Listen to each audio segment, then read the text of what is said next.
tour of the Tower of London, we're going to begin by entering the Outer Ward, where we will learn all about the Beefeaters' fascinating history. Our walk will then take us into the rooms of the old medieval palace, where we will see how kings and queens lived and died in the tower and centuries gone by. Next, we'll walk along the battlements surrounding the complex, learning about the legend of the ravens of the tower and its other unexpected animal inhabitants.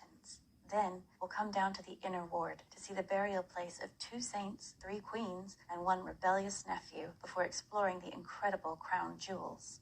After that, we'll explore the heart of the tower complex, the White Tower, a royal palace that today holds a branch of the royal armories, but whose basement rooms hold some shocking secrets. Then, we'll leave the Tower of London via the Bloody Tower for a little bit of dark history before we return to the 21st century. Originally, the purpose of the Tower of London was to keep people out, with every possible entrance guarded and gated, and a moat surrounding the outer walls, which would have been here. But today, we can walk straight in through what's known as the Middle Tower, which you can see right there ahead. We'll come down this way. We're now walking above what would have been the moat toward the current main entrance ahead, the Byward Tower. Construction of the Byward Tower was begun in the 1230s by King Henry III, who was looking to improve the security of the fortress. In fact, originally, the Byward Tower would have held a drawbridge to restrict access to and from this section of the complex.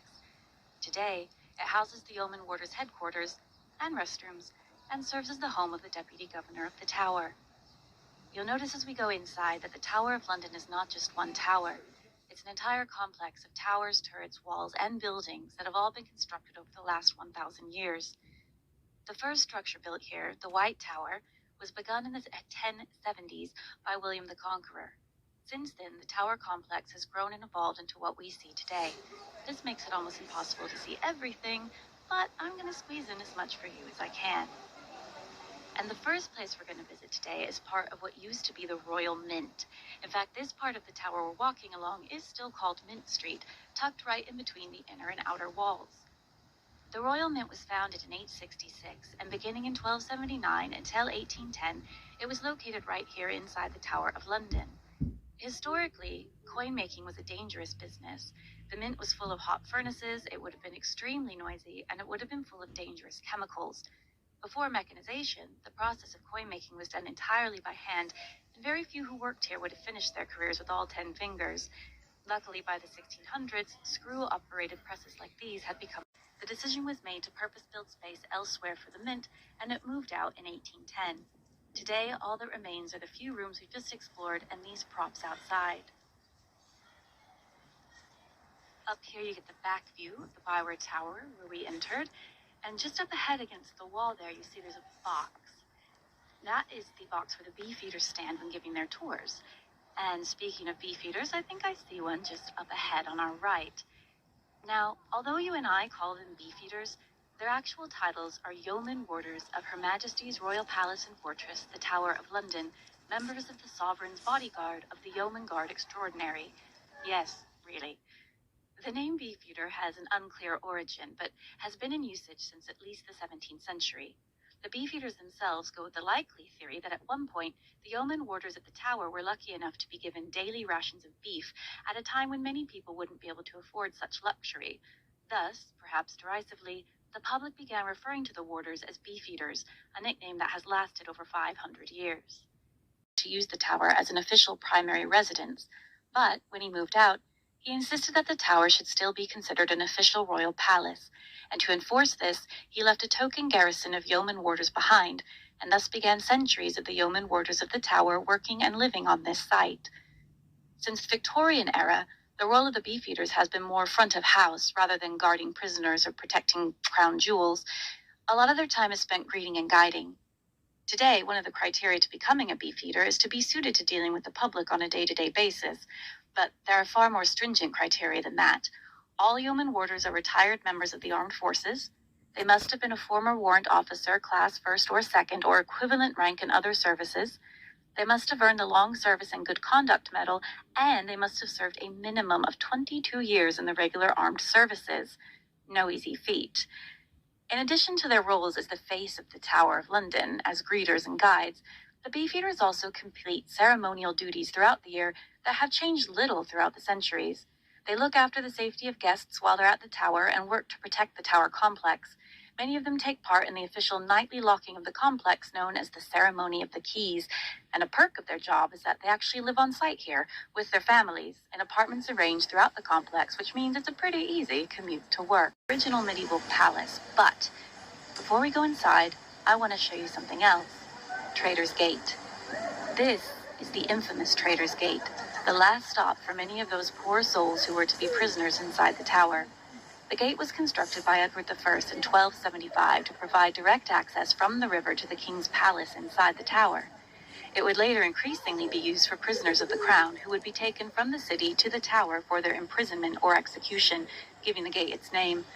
The journey here would have taken prisoners under London Bridge, where the heads of executed treasonous criminals were displayed on pikes, a morbid hint of what was to come for many of them.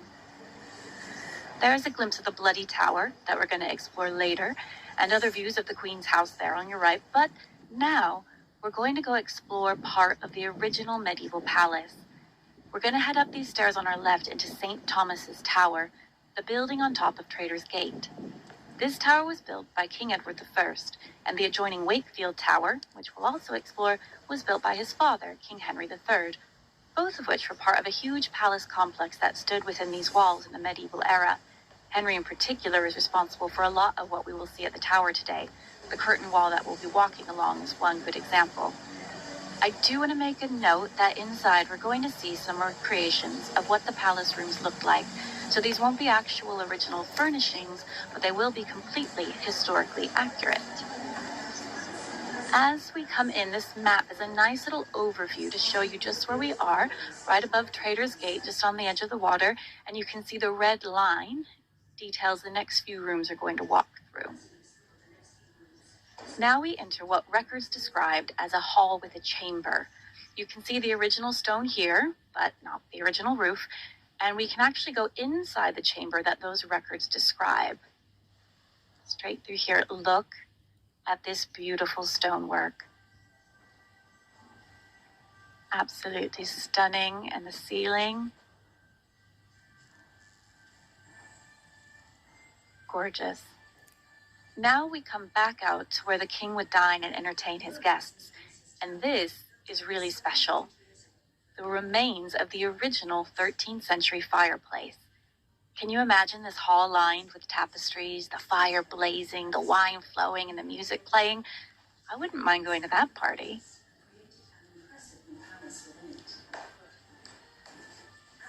Now, as we go on, we'll see some displays that show us what the fabrics would have been used to decorate the hall and the royal bedroom looked like. I'll come through here. So you can see all along here some good examples. All these layers would have made up the king's bed. And then across, there's some images and examples of what the curators used to recreate King Edward I's bedroom, which is just around the corner. I love this. Take a look. How beautiful. I know some people think the past is dull and colorless, but look at all of this. All these colors and designs are based off of real medieval objects, manuscript illuminations, and drawings. Just stunning. I'd love that bed. And over here, we can see the king's little chapel on the water. Look at those tiles and the beautiful windows, stained glass. As we'll come back around, you'll see that the king's bed is right next to the fireplace.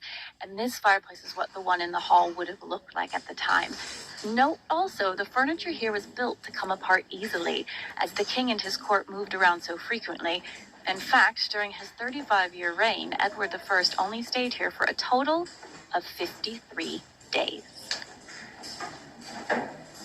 Now, we come up these ancient steps, and we're going to head to what's called the Wakefield Tower, built by Henry III between 1220 and 1240 as royal lodgings. Now we come down, and we're going to pass a heavy recreation of a medieval door. Imagine the castle just filled with door after door like this. And now we come into Henry's audience chamber, another fireplace up ahead, and a replica throne and canopy to the left. We see the 3 lions of the Plantagenet family on the shield there, and a quick view of the beautiful ceiling, although I hate to have to mention this is Victorian in origin. Let's get a closer view of that throne. This was actually recreated based off the coronation chair at Westminster Abbey, which was designed for Henry's son, Edward I. See all the detail there. And then we're going to look at the king's private chapel. Now, even though this is Henry's audience chamber, the king most associated with this chapel is Henry VI, who died in the Tower during the Wars of the Roses in 1471. His supporters claim that he did not die, but was in fact murdered while praying here at his private chapel. Since 1923, a small ceremony has been held in this chamber every year on the 21st of May to commemorate the anniversary of his death. Now we're going to head out of the Wakefield Tower and up onto the battlements for some beautiful views. I'm really getting my steps in with you guys today. You can see how the tower is just a labyrinth, very difficult for anybody trying to invade. All right, so we're going to come out now. Another wonderful door. I love the way those look. And here, look at that view of Tower Bridge. And on the right, St. Thomas's Tower, which is where we just were. View. Oh, what do I hear over here? Take a peek. Just outside the White Tower. I love these guys. These are the guardians of the tower, the legendary ravens of the Tower of London. They're allowed to roam the tower complex completely free, as you can see. But why exactly are these birds here? It is said that should the ravens ever leave the tower, the kingdom will fall. The origins of this legend are not clear, but many date from the time of King Charles II, and I'm going to share my favorite with you. Charles II was the son of a deposed and executed king, also Charles, forced out of his home country to save his life. When he finally reclaimed the throne in 1660, he never quite felt secure, could never get over the feeling that something like what happened to his father could happen to him. The king was quite superstitious, and he heard a rumor that a local wise woman had a prophecy about the future of the king and his kingdom, and she had a warning to give him. Charles asked that the woman be brought to him, and she began to explain her vision. She said she knew there were ravens at the tower, and this was true. Charles was an avid bird lover and built himself a royal aviary in Westminster, and the king was intrigued that she would know this. She then elaborated that should the ravens ever all leave the tower, then the king should lose his throne and the monarchy would collapse. Not wanting to take chances, Charles declared that at all times there should be at least 6 ravens living at the tower, an order that has been carried out to this very day. Now, like I say, this is only a legend, and we aren't for sure just how many centuries the ravens have been kept here, although popular opinion does date it back to Charles' reign. They're under the care of a beefeater known as the Raven Master, who, at the time of this tour, is Chris Scaife. Chris raises them from when they hatch, and they only listen to him, much to the consternation of guests who have their food nicked by one. Although their wings are trimmed, they're able to fly. In fact, one made it as far as Greenwich before being returned. But their comfortable enclosure, run of the buildings, and plentiful food keep them pretty happy where they are. They're fed on a luxurious diet of assorted raw meats, like chicks and mice, as well as their favorite treats, biscuits soaked in blood. Yum.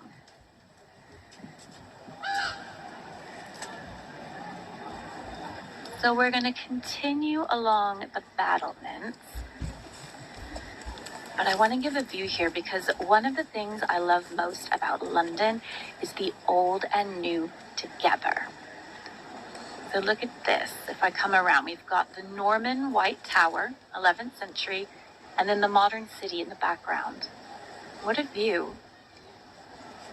Side by side, the ancient and the modern. Now, as we continue along this wall walk towards the next turret, I always think a little bit about Queen Elizabeth I here. In 1554, when she was 20, her sister Mary, fearing that Elizabeth was plotting against her, banished her to the Tower of London. It was reported by staff and members of the public that they would see her walking along these walls day after day. Thinking of her mother, perhaps? Luckily, she was released after 2 months and will return again in 1559, the night before her own coronation was to be held. Now we're heading into the Lanthorn Tower, which was also previously part of the medieval palace, although it was gutted by fire in 1774. Edward I's son, Edward II, preferred to stay in this part of the palace, so at one time this was actually the king's bedchamber. Today, displayed here are various objects relating to 13th century court life, such as this basin for hand washing before a feast. And over here, we have a seal matrix, which was used to leave an impression on a wax seal, sort of a medieval signature.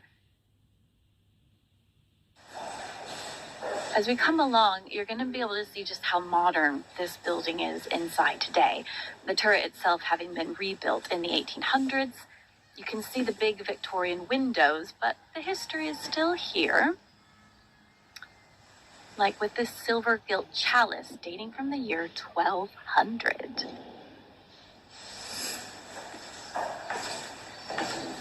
We're going to come back out onto the ramparts here, and I'm going to point out something really unique.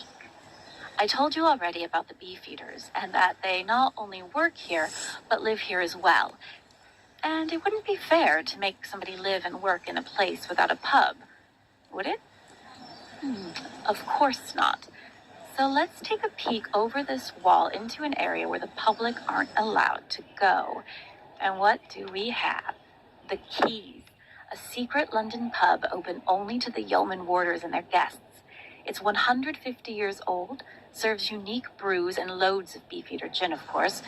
Inside, it's decorated with old Beefeater uniforms, an execution axe, historical artifacts, and the signature of Rudolf Hess, who was imprisoned in the tower during World War II. Now we come past this piece of art depicting a tower guard toward the Salt Tower. During times of peace, most of the floors of the Salt Tower were used for storage and perhaps for salt, which only the very richest members of society could afford. The tower also held a number of prisoners throughout the centuries, including John Balliol, puppet king of Scotland, a number of Jesuits, and Hugh Draper, a Bristol innkeeper accused of practicing sorcery. Many of these people left carvings in the walls while they were imprisoned here, the largest of which is made by Hugh Draper down here. It's an incredibly intricate astronomical clock. Hugh, accused of witchcraft, claimed that he had previously been interested in magic, but had burned all of his books. This chart, including all the zodiac signs, seems a risky motif to carve given his charges. The position of it there low to the ground leads many historians to believe that Hugh was very ill and had to carve it while lying on the floor.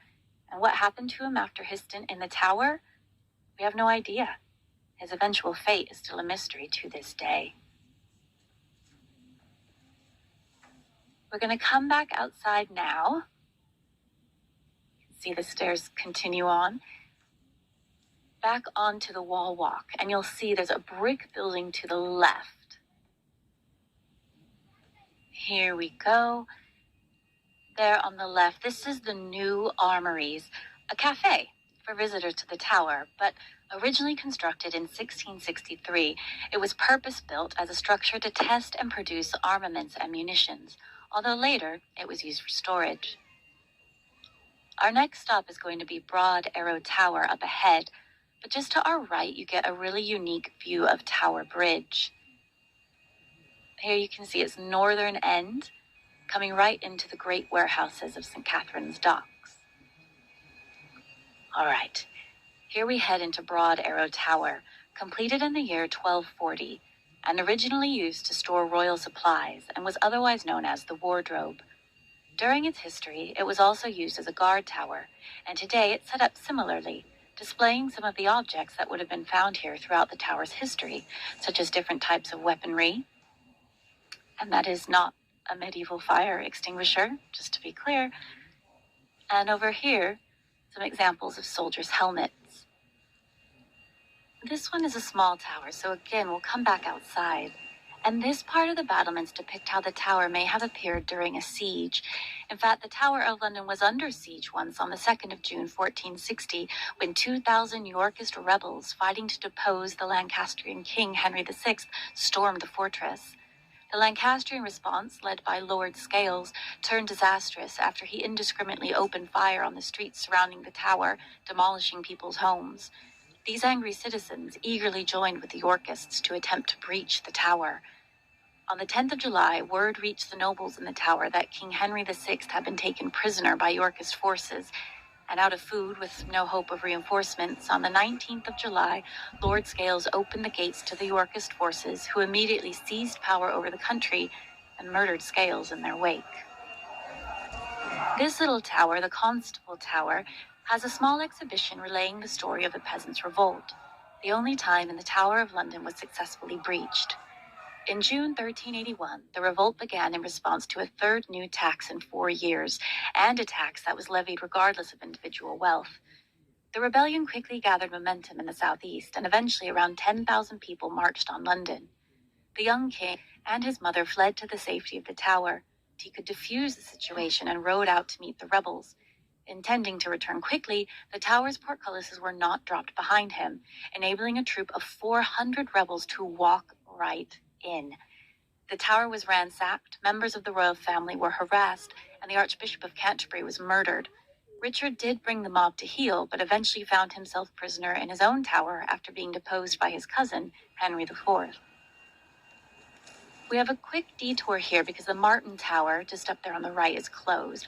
But that's actually good because it gives us a chance to walk past some interesting statues, a clue as to the part of tower we're going to be visiting next.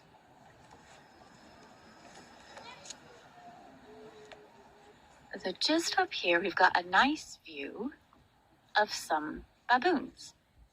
These statues are made of galvanized wire mesh and are just a few of the animals depicted throughout the tower. There are 13 sculptures in total, including a polar bear, an elephant, and some lions. They were erected in 2010 to commemorate the former non-human inhabitants of the Tower of London. Now, as we come up these stairs, you're going to get another glimpse of the Martin Tower up on the right. From 1669 until 1841, the crown jewels were kept inside this building. Today, they have a much larger, grander home, which I'm going to show you soon. But as we turn here, we're heading for the Brick Tower.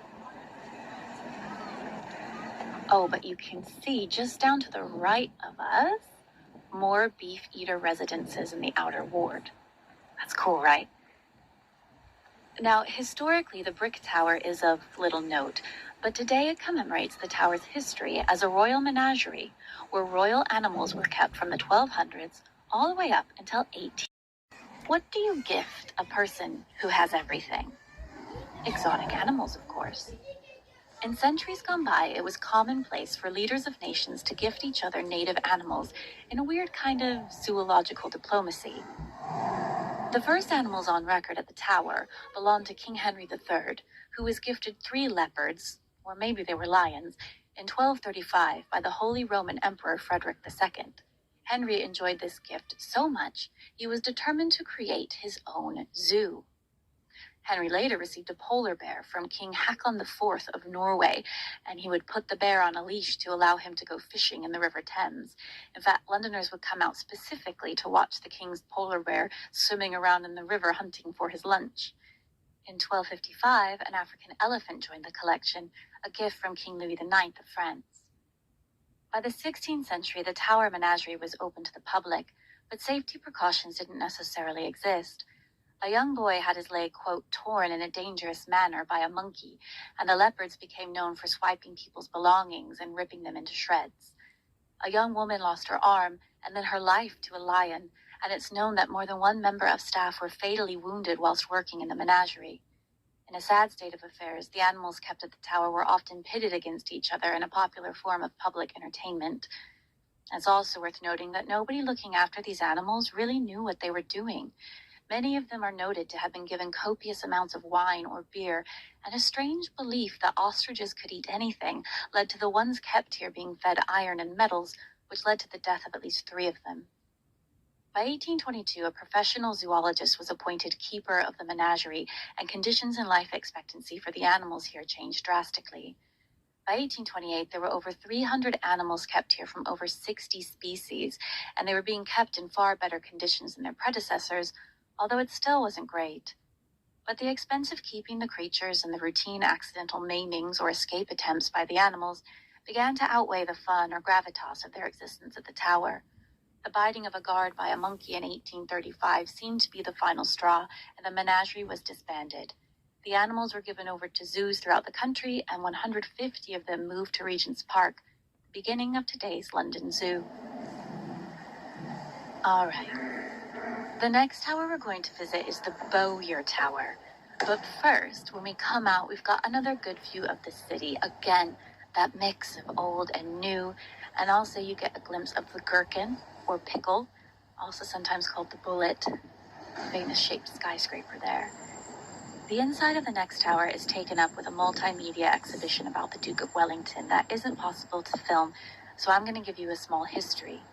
The Bowyer Tower is another tower dating from the time of Henry III. We believe the name comes from the fact that the master and provider of the king's bows worked or lived here.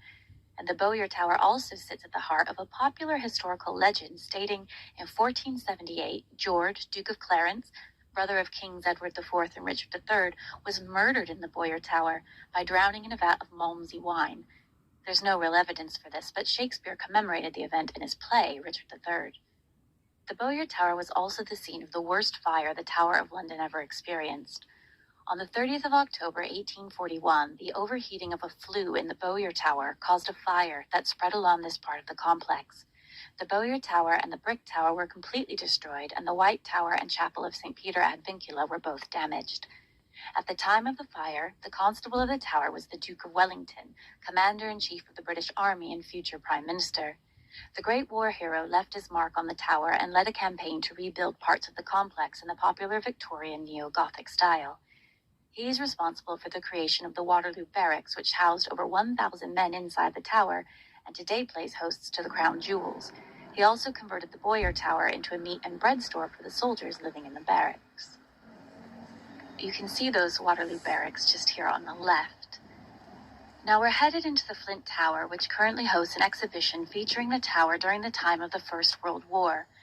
Although by the beginning of the 20th century, the Tower of London was already known as a tourist attraction, it never abandoned its role as a prison, garrison, and execution site. So when the announcement came that Britain would be going to war in 1914, the tower came back to life, once again resuming its role as forbidding prison, holder of arms, location of a powerful garrison, and site of executions. In the City of London, 1,300 men who worked for firms based in the capital joined the City of London Battalion, and they were sworn in right here at the tower. Many soldiers awaited deployment here, and when called, left the tower to go directly to the front lines. In 1915, it was suggested by the British Army headquarters for the London district that the Tower Fortress should be the location for the execution of spies. The thought was that the fortress, with its fearsome historical reputation, could strike more terror in potential enemy soldiers than anywhere else in the country.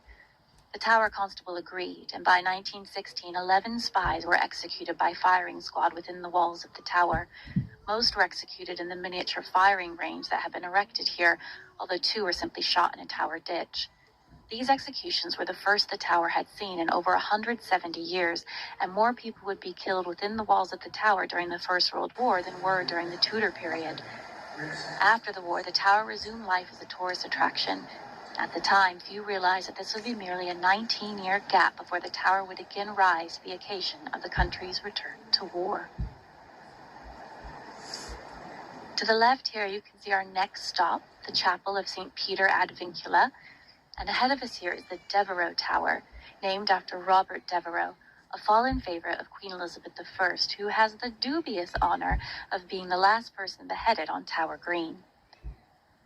Now, as we come down the stairs, we've got the Waterloo block ahead of us, holding the crown jewels. And then over here behind us, you get a view of the private garden of one of the Beefeaters. Oh, look at that. Wouldn't that be an amazing place to drink some wine of an evening? I wouldn't mind. All right, so we'll come down here.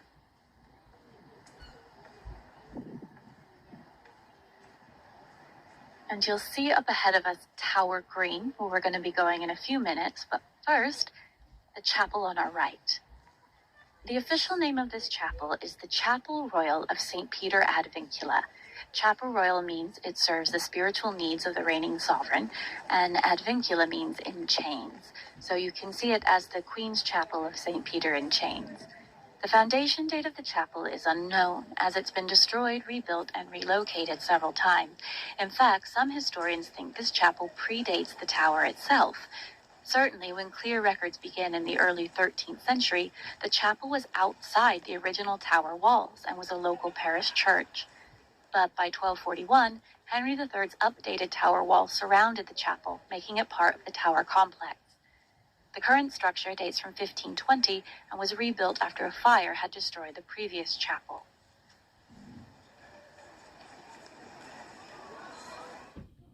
Inside, the chapel is beautiful, but simple, and mostly decorated with dozens and dozens of monuments. In fact, it is not the church itself that most people come to see, but rather the resting place of some of England's most famous and tragic figures. Near the entrance is situated a golden plaque that lists 34, quote, remarkable persons who were buried here between 1534 and 1747. The plaque is an important marker because the actual location within the chapel of some of these bodies of the individuals has been lost to time.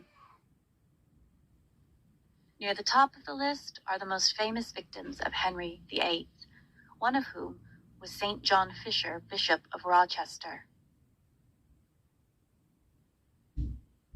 Fisher was executed by the king after refusing to acknowledge Henry's divorce from Catherine of Aragon, and is often better known as the 9 Days Queen, having claimed the throne of England from the 10th to the 19th of July, 1553. Her cousin and rightful queen, Mary I, with both popular and parliamentary support, was able to successfully depose Jane and claim the crown, locking Jane in the Tower. It would appear Mary was reluctant to execute Jane initially, but rumblings of rebellions against Mary and attempts to put Jane back on the throne led Mary to believe that she would never rest easy unless Jane was disposed of. Just how involved Jane was in her own promotion to the throne is a popular historical debate to this day. Also commemorated is James, Duke of Monmouth, the illegitimate son of King Charles II, who rebelled against his uncle King James II and was executed for his treason. What's incredibly special about this historical space is that it's still actually a working church and holds regular Sunday services that members of the public are free to attend. As we leave the chapel, we're going to come around toward Tower Green, which is where the execution of nobility took place. The tower has a sinister reputation of torture and beheadings, but in reality, between the building of the White Tower, which you can see up on your right, in the 11th century, to the turn of the 20th century, just 10 people were executed inside the tower complex. The rest of them, and there were dozens, were executed just around the corner on Tower Hill, near the current Tower Hill Underground Station. We'll be heading there in a minute, but just ahead of us, we see the Queen's House, which we saw the back of earlier, built for Anne Boleyn and now home to the resident governor. Oh, and over here, we've got one of the ravens. Let's see what he's up to. He's just walking around. I love them. So just over here by this water fountain, I'm going to take you to get a good view of the Queen's House. Note that it's the building with the black doors straight ahead, not the ones on the left with the blue doors. This is also the location where Guy Fawkes signed his confession admitting to his involvement in the gunpowder plot. And over here is a beautiful memorial dedicated to the individuals who were executed here at the tower. It's a glass cushion representing a place to lay one's head. The inscription around it reads, quote, "Gentle visitor, pause a while. Here you stand, death cut away the light of many days. Here jeweled names were broken from the vivid thread of life. May they rest in peace while we walk the generations around their strife and courage, under their restless skies." I mentioned to you that this is where the nobility were executed. Important people were afforded a private execution behind the walls of the tower.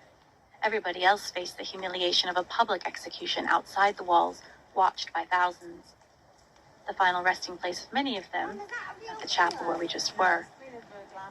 And as we come around, I want to show you there's a couple of soldiers marching by. Normally, we would see a number of Queen's Guard soldiers here. You know, the guys with the red jackets and the bearskin hats.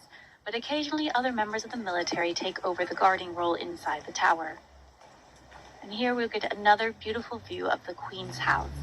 This area is said to be the most haunted in the tower, and the ghost of Anne Boleyn has been seen walking along the grass. Ooh.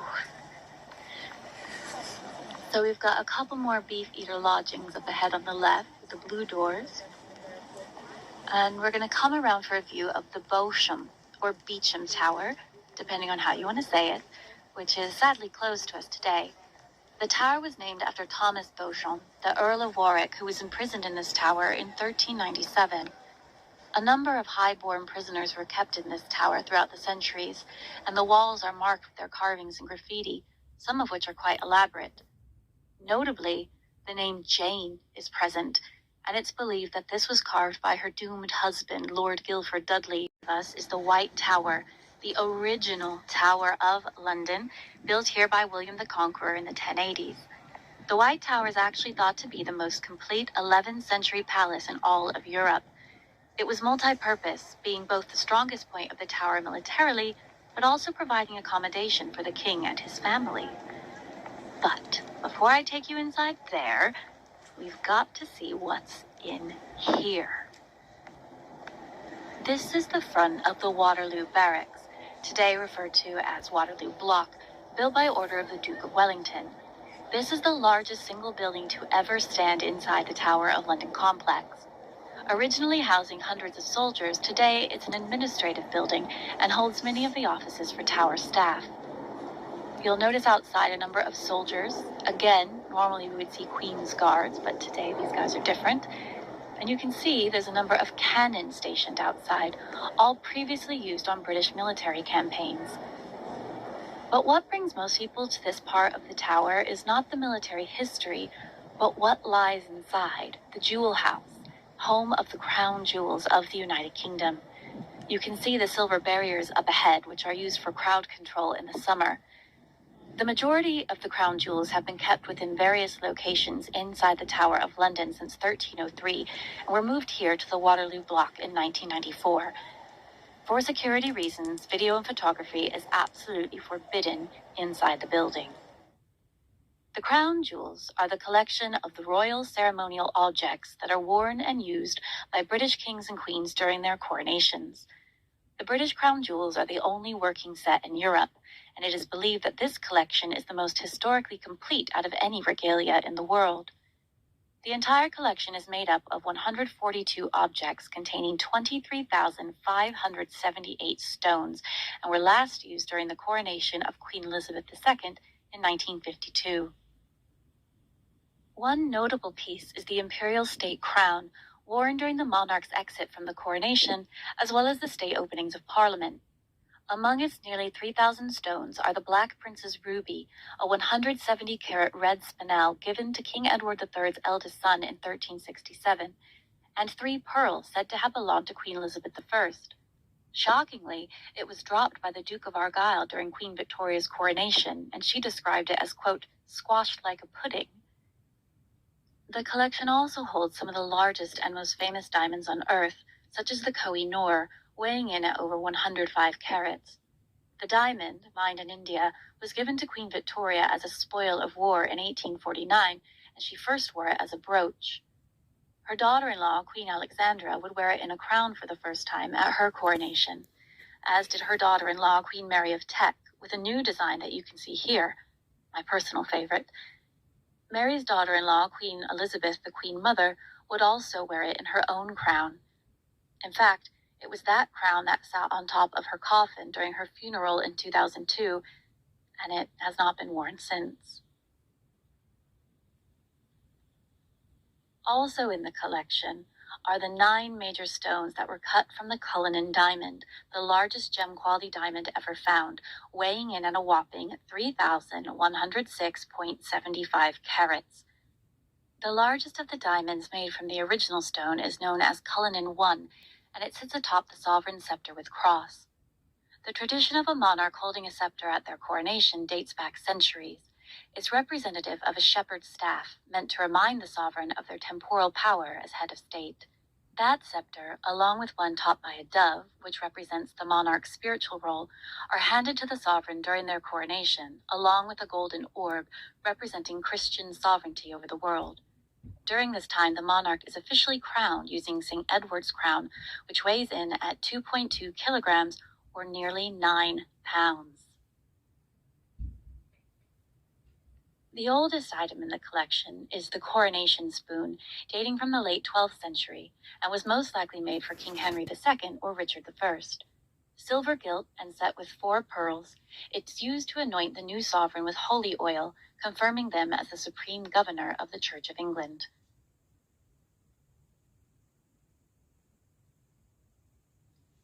All these items belong to an institution known as the Crown, which means they don't personally belong to the people wearing them. They essentially belong to the kingdom. And where better to keep them safe than the kingdom's most historical and secure fortress? Now, finally, we are headed to the White Tower. You can see one of the ravens here, just having a little bit of a lunch, right behind a bronze 24-pounder cannon from 1607. There he is. I can't get enough. Oh, and up here on the left, you can see more beefeater houses, these ones dating from the 1700s. And the red brick building up ahead on the left, that's the cafe that we saw the back of earlier. But right up ahead here are the remains of the Wardrobe Tower, built during the reign of King Richard I and directly attached to the Roman wall. This would have been the easternmost edge of the tower in the 12th century, as it was the easternmost edge of the city for the Romans 800 years earlier. For years, it was part of a larger building known as the Wardrobe, where kings and queens stored their valuables, but it eventually fell into disrepair and has been out of use for centuries. Now, as we approach the entrance to the tower, I want to remind you that this is the oldest part of the Tower of London, dating from the early 1080s. At the time, it was the largest castle keep in Christendom, and today is the most complete medieval palace still in existence. It wouldn't be until the 1200s in the reign of Henry III that the fortifications and walls around the tower that you wore were kept here too. Look at this interesting guy. This statue was taken when the British forces besieged Corfu in 1809 during the Napoleonic Wars. The inscription reads, "Peace to you, Mark, my evangelist," as the figure represents the lion of St. Mark. There's much more to the basement that's not open to the public, and on the way out, of course, is the obligatory gift shop. Now, if you're into your dark history and you enjoyed thinking about Guy Fawkes being tortured in the White Tower, then you're going to love our final stop on the tour, the Wakefield Tower. We walked through the Wakefield Tower up ahead earlier and saw part of the Royal Palace, but now we're going to the lowest level of the tower, the Bloody Tower, to the torture exhibition. We know that the tower has such a fearsome and bloody reputation, but remember, from the construction of the White Tower to the turn of the 20th century, only 10 people were executed inside the Tower of London. But as for torture, that's another story. On record, there are 48 prisoners known to have been tortured in the Tower of London, mostly in the 16th and 17th centuries, and usually in an effort to get the victim to name co-conspirators. And examples of the 3 instruments used in torture at the tower are on display inside here, although this isn't necessarily the room where the torture was carried out. The first item on display is the Scavenger's Daughter. This instrument was invented during the reign of Henry VIII by Sir Leonard Skevington, lieutenant of the Tower. The painful contortions made by this device could force blood out of all body orifices, leading to death, although it's said that few prisoners made it that long before talking.